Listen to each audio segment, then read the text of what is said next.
Bueno, ven, y yo creo que aquí viene el tema ya para cerrar, y ya lo tocamos ahorita un poco con lo de Xi Jinping.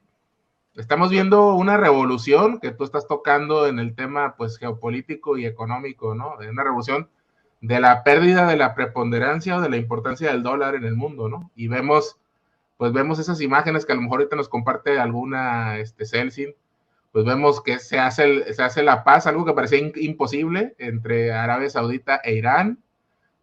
Van países, como digo yo, como en la época de hace 2000, 3000 años, van los países con el gran mandarín, el gran poeta gobernante que es Xi Jinping, porque pues ese bloque económico ya representa más del 50% del Producto Interno Bruto del mundo y más del 70% de la población. ¿Cómo ves este proceso, Ben? ¿Y qué tan acelerado lo ves? Ahorita está Lula en China, Dilma Rousseff es la presidenta del Banco de Desarrollo de BRICS. Bueno, hasta rumores hay que México quiere ingresar a BRICS, que no hemos visto ninguna confirmación. Pero ¿cómo lo ves tú, Ben? ¿Cómo lo has visto y analizado en tu portal? Es súper importante porque es parte es el mismo proceso de la integración. Y una de las cosas súper importantes de la política de Andrés Manuel, de otros presidentes como Lula, es su interés en la integración regional, porque entienden que Latinoamérica tiene mucha potencial si puede unir. Si Latinoamérica puede ser un bloque económico y político a través de organismos como la CELAC. Y México organizó no el último, pero en el año pasado, el otro encuentro de la CELAC. En este año se ubicó en Argentina, ¿no? Entonces, eso es muy importante, el proceso de la integración de Latinoamérica. Y cuando también hablamos del sistema BRICS y la integración de China y Rusia y otros países euroasiáticos, hablamos de la integración asiática, ¿no? Y es parte de la idea de la cooperación sur-sur. O sea, los países en desarrollo deben ayudarse, deben colaborarse. Y China habla mucho de la idea del beneficio mutuo, ¿no? Que es completamente diferente porque el discurso de Estados Unidos de las grandes empresas, el discurso capitalista neoliberal, no es el beneficio mutuo, es la ganancia. O sea, ¿cuánto podemos ganar? O sea, no, el desarrollo no importa. Es una cuestión de los mercados libres, de las ganancias, de las inversiones extranjeras. Bueno, entonces estamos viendo, por ejemplo, mencioné que en el año pasado Argentina se unió a la Franja de la Ruta, pero también Argentina ya ha aplicado para unirse al sistema BRICS con Brasil, Rusia, India, China, Sudáfrica. Brasil obviamente es fundador. Manuel mencionó que según el canciller de Rusia, Sergei Lavrov, México ha expresado interés, según él, que quiere unirse también. También hay otros países como Indonesia, Argelia, Irán, Arabia Saudita, Emiratos Árabes Unidos, Egipto. Entonces, en mi opinión, lo que muestra es la importancia de la unidad y la integración del sur, de los países que fueron colonizados, que tienen una historia de la lucha contra el imperialismo y pueden ayudarse y colaborarse. Entonces, en cuanto a la cooperación económica, es muy importante buscar alternativas por dos razones. Uno, porque Estados Unidos puede imponer sanciones. Entonces, eso explica por qué hemos visto una aceleración en la llamada desdolarización de la economía internacional. Cada vez más hay países como China, Rusia, la India también, que es un país súper grande, Bangladesh, Irán, que están comerciando en otras monedas, ¿no? Entonces, China ahora está comprando el gas y el petróleo del Golfo Pérsico en su propia moneda. que es increíble porque básicamente por décadas, desde los años 70, casi el 100% del petróleo y el gas natural fue vendido en el dólar, hasta el petróleo mexicano en el dólar. Es por eso que el presidente Lula fue a China este abril y se reunió con el presidente Xi Jinping, pero también visitó la sede del nuevo Banco de Desarrollo. ¿Y qué es eso? El nuevo Banco de Desarrollo es el banco que fue creado por los BRICS como alternativa al Banco Mundial. Y el Banco Mundial fue creado por la conferencia Bretton Woods en 1944, en la que en esa conferencia el dólar fue establecido como la moneda, la divisa de las reservas internacionales. Es decir, que muchos países, si quieren importar productos como tecnología, como petróleo, como medicinas, muchas veces necesitan divisas, en particular dólares, para importar esos productos. Entonces, Lula dijo en su discurso en el nuevo Banco de Desarrollo, él dijo, ¿por qué siempre estamos comerciando en dólares? Necesitamos alternativas. Debemos comerciar con nuestras propias monedas. Y Brasil y China firmaron un acuerdo para comerciar en sus monedas locales. Entonces, eso es muy importante porque significa que si un país tiene un político soberano, por ejemplo, como México ahorita, si México quiere nacionalizar sus recursos, expropiar sus recursos, si quiere políticas proteccionistas para ayudar a crecer a su propia industria local, Estados Unidos podría decir que vamos a imponer sanciones y son ilegales, pero lo hace. Un cuarto de la población mundial vive en países que están sancionados por Estados Unidos.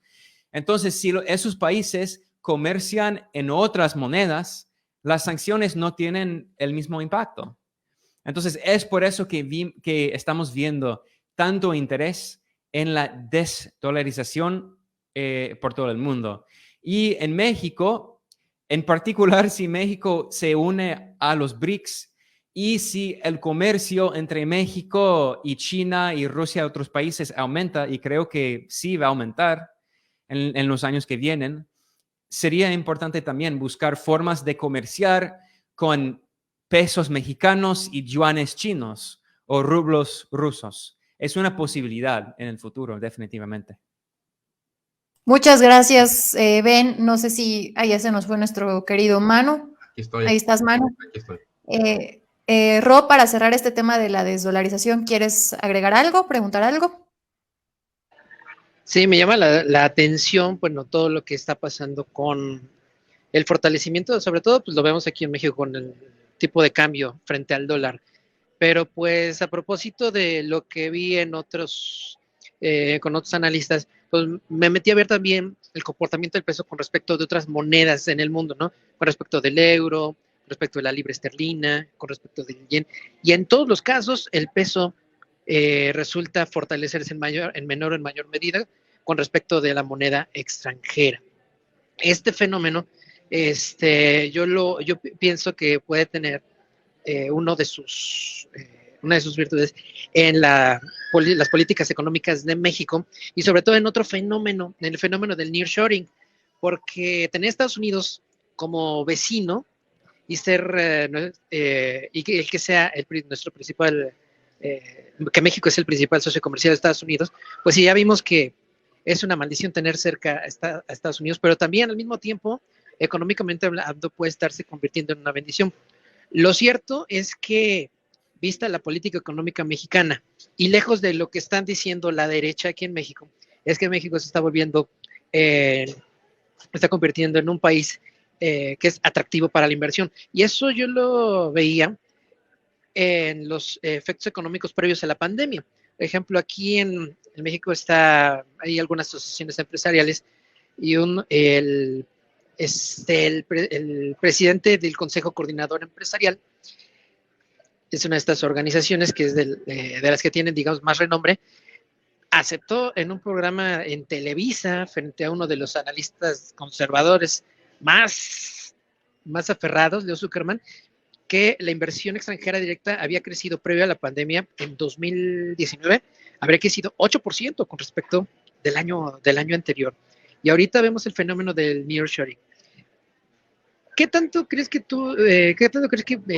beneficie o perjudique este fenómeno del nearshoring a la desdolarización que estamos viendo? ¿Cómo ves?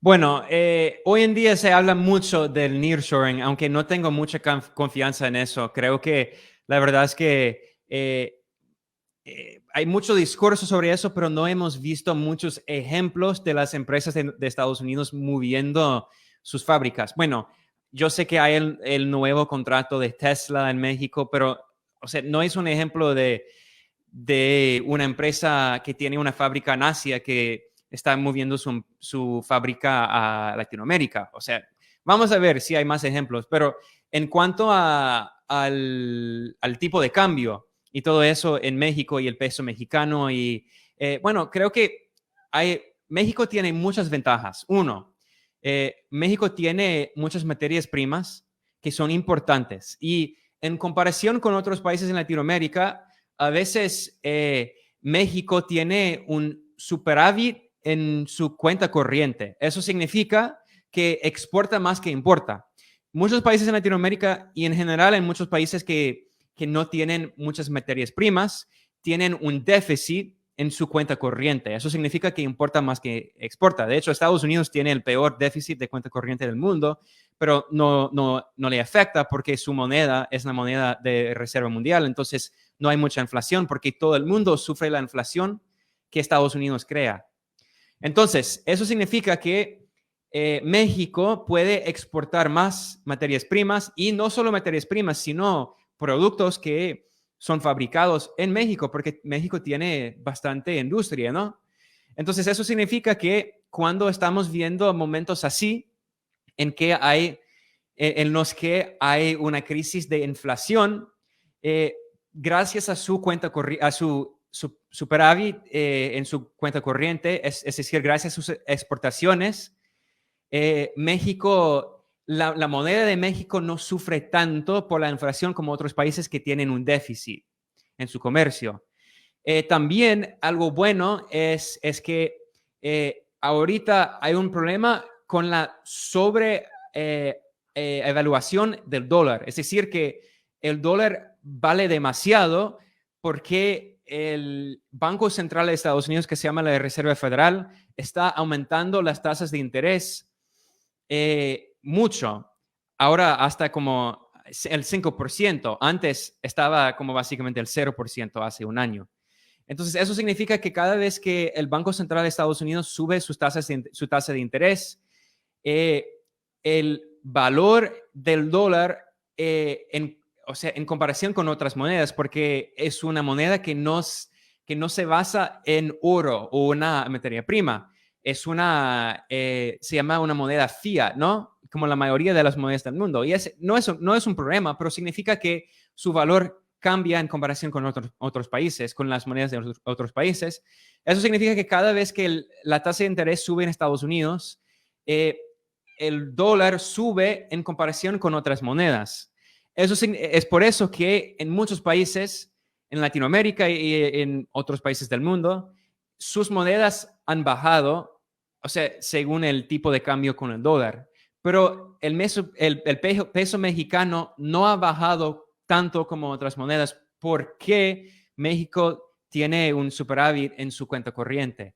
Entonces, bueno, estoy hablando de ideas un poco complicadas de la economía, pero lo más básico, lo que quiero enfatizar es que México tiene muchas posibilidades económicas porque su economía basa en la producción, que es lo más importante.